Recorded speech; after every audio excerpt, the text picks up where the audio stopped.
Good morning, everyone. I hope you all are taking good care of yourself. So let's just continue chapter number three of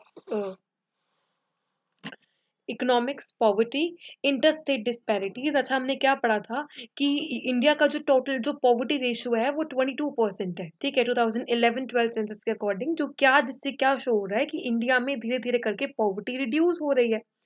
but इसका मतलब ये नहीं है कि India की सारी स्टेट्स में जितनी भी सारी स्टेट्स है वहां पे पॉवर्टी रिड्यूस हो रही है। जरूरी नहीं है कि इंडिया का poverty reduction in total complete country का रिडक्शन हो रहा है तो उससे सारी स्टेट्स का भी हो रहा है। कुछ ऐसी स्टेट्स हैं जो जहाँ पे पॉवर्टी अभी काफी ज्यादा है, कुछ ऐसी स्टेट्स हैं जिन्होंने अपने आप को बहुत इजीली पॉवर्टी से रिकवर कर लिया, पॉवर्टी के बाहर निकल आई है। तो आज अपन उन्हीं की बात करेंगे इस टॉपिक में, इंटर स्टेट डिस्पैरिटीज। डिस्पैरिटीज का मतलब क्या, डिफरेंसेस है। डिफरेंसेस हैं किसमें, डिफरेंट स्टेट्स में पॉवर्टी को लेकर। कुछ स्टेट्स हैं जहाँ पे ज्यादा पॉवर्टी है, कुछ स्टेट्स हैं जहाँ पे कम देखी जा रही है, कुछ स्टेट्स हैं जो पुअरेस्ट है, कुछ स्टेट्स हैं जिन्होंने अपने आप को बाहर निकाल दिया। बहुत सारे रीजन है बाहर निकालने के लिए, तो उन सब के बारे में अपन पढ़ते हैं। स्टूडेंट्स, जो प्रपोर्शन है पुअर पीपल का वो सेम नहीं है, कुछ में ज्यादा है कुछ में कम है। Different region to region, state to state वो वेरी करता है। ठीक है, अगर अपन बात करें इंडिया की तो स्टूडेंट्स टू टू ऐसी स्टेट्स हैं जो पुअरेस्ट स्टेट्स मानी जाती हैं। जो है कौन सी, बिहार एंड उड़ीसा। बिहार और उड़ीसा ऐसी दो स्टेट्स हैं जो पुअरेस्ट स्टेट्स मानी जाती हैं, जिनका पॉवर्टी रेशियो 30% से भी ज्यादा है। जो एवरेज इंडियन पॉवर्टी रेशियो तो है अपना 22%, और बिहार और उड़ीसा का पॉवर्टी रेशियो है 30% से भी ज्यादा। बिहार का है 33.7% और उड़ीसा का है 32.6%। जो क्या शो करता है, ये ऐसी स्टेट्स हैं जो पुअरेस्ट हैं, जहाँ पे पॉवर्टी कुछ ज्यादा है। अगर यहाँ पे पॉवर्टी रिड्यूस हो जाए तो ऑल इंडिया जो अपना हेड काउंट रेशियो है, जो अपना पॉवर्टी रेशियो है, वो भी अपना कम हो जाएगा। ठीक है, और ज्यादा जल्दी खत्म होएगा। तो ये कुछ ऐसी स्टेट्स बिहार उड़ीसा आपको याद रखना है जहाँ पे पॉवर्टी काफी ज्यादा देखने को मिलती है। वहीं पे कुछ ऐसी स्टेट्स है जिन्होंने अपने आप को बाहर निकाला है। पंजाब हरियाणा ने बाहर निकाला है, केरला ने बाहर निकाला है, तमिलनाडु ने निकाला है, आंध्र प्रदेश, वेस्ट बंगाल, इन्होंने अपने आप को पॉवर्टी से काफी बाहर निकाला है। अब आप पूछेंगे हम कैसे निकाला, तो इनके कुछ रीजंस हैं। पंजाब और हरियाणा ने अपने आप को पॉवर्टी से कैसे रिमूव करा, पॉवर्टी कैसे रिड्यूस की इन दोनों स्टेट्स ने। स्टूडेंट्स, आपको याद होगा तो ग्रीन रेवोल्यूशन आपने पढ़ा होगा। ग्रीन रेवोल्यूशन सबसे पहले पंजाब हरियाणा वेस्टर्न यूपी यहीं पे देखने को मिला था, यहाँ पे सबसे पहले आ गया था। तो ग्रीन रेवोल्यूशन के आने से एग्रीकल्चरल ऑपरेशंस बढ़े, एग्रीकल्चर प्रोडक्शन बढ़ा, एग्रीकल्चर प्रोडक्शन बढ़ने से एम्प्लॉयमेंट बढ़ी, और एम्प्लॉयमेंट बढ़ेगी तो पॉवर्टी तो रिड्यूस होएगी ही ना। तो इसीलिए पंजाब और हरियाणा ने अपने आप की पॉवर्टी रिड्यूस की। कैसे, ग्रीन रेवोल्यूशन से। फिर अपन केरला की बात करते हैं। स्टूडेंट्स, केरला अपने ह्यूमन रिसोर्स डेवलपमेंट में बहुत इन्वेस्ट करता है। ह्यूमन रिसोर्स, यहाँ पे जो ह्यूमन बींग्स है उनकी एजुकेशन पे, उनकी मेडिकल फैसिलिटीज पे, और ऐसे इनमें अगर इन्वेस्ट किया जाएगा तो ह्यूमन बींग्स अपना भी डेवलपमेंट कर सकते हैं और कंट्री का भी। तो केरला ने इन्वेस्ट किया है एजुकेशन पे, लोगों की एजुकेशन पे। वहां पे बहुत ज्यादा लिटरेट, काफी लिटरेसी वहां पे देखने को मिलती है, फीमेल मेल हर किसी के पास। तो केरला अगेन एक और कंट्री है, जो सॉरी स्टेट है, जिसने अपने आप को पॉवर्टी से बाहर निकाला है। वेस्ट बंगाल का रीजन क्या है students, implementation of land reforms. देखो, सिर्फ वेस्ट बंगाल नहीं है, बहुत सारी स्टेट्स है जिन्होंने लैंड रिफॉर्म्स को इंप्लीमेंट किया। बट बात यह है कि सारी स्टेट में करप्शन है, इसलिए वहां पे प्रॉपर इंप्लीमेंटेशन नहीं हो पाया। वेस्ट बंगाल में प्रॉपरली इंप्लीमेंटेशन हो गया। लैंड रिफॉर्म्स का मतलब क्या होता है स्टूडेंट्स, लैंड को डिस्ट्रीब्यूट करना। हमको पता है अगर कोई इंसान लैंडलेस है तो उसके पॉवर्टी में आने के चांसेस बहुत ज्यादा है, वो इकोनॉमिकली वल्नरेबल हो जाएगा। बट सपोज करो उसको लैंड मिल गया, वो अपने लैंड पे वर्क करेगा, मतलब he will not be considered as, और ज्यादा अब वो लंबे टाइम तक अब वो पॉवर्टी में नहीं रह सकता। वो अपने लैंड पे वर्क करेगा, वो कमाएगा खाएगा, किसी और के ऊपर डिपेंडेंट नहीं रहेगा, उसकी जॉब बिल्कुल फिक्स रहेगी, प्रॉपर रहेगी, क्योंकि वो अपने लैंड पे वर्क कर रहा है। तो लैंड रिफॉर्म्स बहुत ज्यादा मैटर करते हैं। वेस्ट बंगाल में लैंड्स को डिस्ट्रीब्यूट किया गया है इस तरह से कि हर एक इंडिविजुअल के पास, चाहे वो रूरल एरिया में रह रहा है चाहे वो अर्बन एरिया में रह रहा है, हर एक के पास लैंड हो, अपना अपना लैंड हो। फिर पब्लिक डिस्ट्रीब्यूशन, आंध्र प्रदेश और वेस्ट बंगाल में क्या हुआ है स्टूडेंट्स, पब्लिक डिस्ट्रीब्यूशन हो रहा है फूड ग्रेन्स का।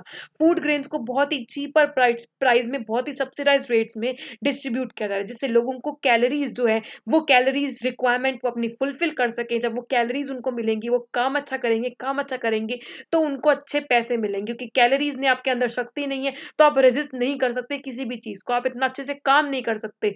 तो अगर फूड ग्रेन्स चीप प्राइस मिलेंगे तो हंगर की जो प्रॉब्लम है वो रिमूव की जाएगी और धीरे-धीरे करके पॉवर्टी भी रिमूव की जाएगी।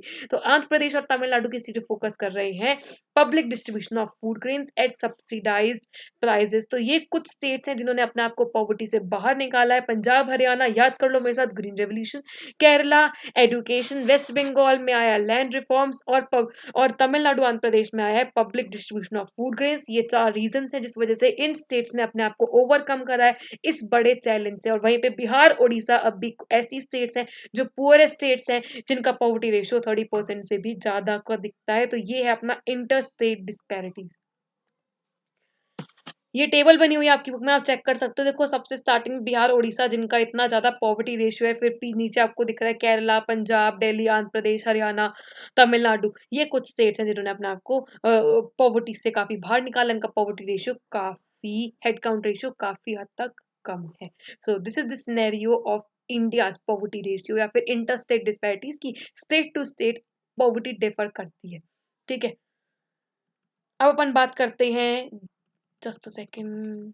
हाँ जी, ग्लोबल पॉवर्टी सिनेरियो। अभी अपन ने इंडिया की बात की, अब अपन पूरे वर्ल्ड की बात करने वाले हैं। स्टूडेंट्स, इंडिया में क्या देखने को मिला है कि धीरे धीरे करके पॉवर्टी रिड्यूस हो रही है। सिमिलरली ग्लोबली अगर अपन देखें, वर्ल्ड वाइड देखें अपन, तो वर्ल्ड वाइड भी पॉवर्टी क्या देखने को मिल रही है, जस्ट अ सेकेंड, पॉवर्टी क्या देखने को मिल रही है, पॉवर्टी धीरे धीरे वर्ल्ड में भी रिड्यूस हो रही है। ये देखो, the proportion of people in developing countries living in extreme economic poverty defined by World Bank has been decreasing. World Bank ने जो अपना वो सेट करा यूनिफॉर्म स्टैंडर्ड $1.9 पर पर्सन पर डे, इससे काफी लोग, काफी कंट्रीज बाहर निकल के आई हैं। और अगर अपन पूरे वर्ल्ड वाइड देखें, ग्लोबली देखें, तो पॉवर्टी धीरे धीरे करके रिड्यूस हो रही है। अब इस टॉपिक में बेसिकली हम क्या पढ़ने वाले हैं, कुछ ऐसी कंट्रीज के बारे में पढ़ेंगे जहाँ पे poverty all of a sudden बहुत रैपिडली डिक्लाइन हो गई है। फिर अपन कुछ ऐसी कंट्रीज की बात करेंगे जहाँ पे डिक्लाइन हुआ है बट इतना रैपिड नहीं हुआ। फिर अपन ऐसी कंट्रीज की बात करेंगे जहाँ पे स्टेबल रही है कंट्रीज। और फिर अपन कुछ ऐसी कंट्रीज की बात करेंगे जहाँ पे इनफैक्ट पॉवर्टी थी नहीं बट पॉवर्टी अब आ गई है। तो डिफरेंट डिफरेंट कंट्रीज में अलग अलग अलग अलग सिनेरियो है पॉवर्टी का। चलो बात करते हैं। ठीक है, अब अपन बात करते हैं पहले साउथ ईस्ट एशिया और चाइना। स्टूडेंट्स, ये जो एरिया है साउथ ईस्ट एशिया हो गया और चाइना जो हो गया, यहाँ पे rapid, south east Asian countries हो गई और चाइना हो गया, यहाँ पे पॉवर्टी जो है वो एकदम से बहुत रैपिडली डिक्लाइन देखने को मिला है। साउथ ईस्ट एशियन कंट्रीज में जैसे इंडोनेशिया आ गया, थाईलैंड, मलेशिया, सिंगापुर, कैम्बोडिया, ये सारी जो कंट्रीज हैं, और चाइना, यहाँ पे रैपिड डिक्लाइन देखने को मिला है। स्टूडेंट, सिर्फ चाइना चाइना की बात करूं, बहुत अच्छा है ये वाली चीज। 85% स्टूडेंट्स, 85% क्या होता है, 1981 में 85% लोग जो थे चाइना के, वो पॉवर्टी फेस कर रहे थे। और अब 6% हो गए 2011 में। और अब अगर 2015 की बात करें तो पॉइंट्स में आ रहा है। तो चाइना में इतना रैपिड डिक्लाइन देखने को मिला है पॉवर्टी में। फिर साउथ फिर साउथ एशियन कंट्रीज की अपन बात करते हैं, जैसे इंडिया हो गई, पाकिस्तान, श्रीलंका, नेपाल, बांग्लादेश हो गया, भूटान, यहाँ पे भी पॉवर्टी में डिक्लाइन देखने को मिला है। हाँ, बट इतना रैपिड नहीं है, बट फिर भी डिक्लाइन देखने को मिला है।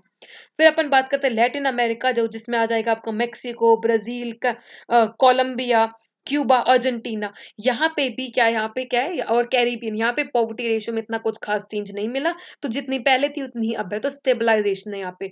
वहीं पे अपन बात करते हैं सब सहारन अफ्रीका। तो जो सब सहारन रीजन हैं अफ्रीका के, जैसे इथियोपिया हो गया, घना हो गया, नाइजीरिया, कॉन्गो, यहाँ पे और रशिया में स्टूडेंट्स, यहाँ पे पॉवर्टी जो है वो इंक्रीज हो गई है। इनफैक्ट यहाँ पे सब सहारन अफ्रीका में तो काफी इंक्रीज हो गई है, और रशिया में भी पहले थी ही नहीं, और वो भी इंक्रीज हो गई है। तो ये कुछ ऐसी कंट्रीज हैं जहाँ पॉवर्टी इंक्रीज हो गई है, पहले इतनी नहीं थी और इंक्रीज हो गई है। तो डिफरेंट डिफरेंट कंट्रीज में पॉवर्टी का अलग अलग सिनेरियो है। कुछ ऐसी है जहाँ पे रैपिड डिक्लाइन देखने को मिला है, कुछ ऐसी है जहाँ पे डिक्लाइन है बट उतना रैपिड नहीं है, कुछ ऐसी है जहाँ पे स्टेबलाइजेशन है, और कुछ ऐसी है जहाँ पे पॉवर्टी इनफैक्ट इंक्रीज हो गई है। तो डिफरेंट डिफरेंट कंट्रीज का अपना अपना सिनेरियो है। बट अगर अपन ऑल राउंड देखें, पूरा ओवरव्यू देखें, तो अपन को क्या देखने को मिल रहा है कि पॉवर्टी डिक्लाइन कर रही है। ये देखो, ये आपका परसेंटेज दे रखा है, नाइजीरिया का इतना परसेंटेज, बांग्लादेश का इतना परसेंट, इंडिया का इतना परसेंटेज अब भी पॉवर्टी फेस कर रहा है। चाइना का देख सकते हो आप 6%।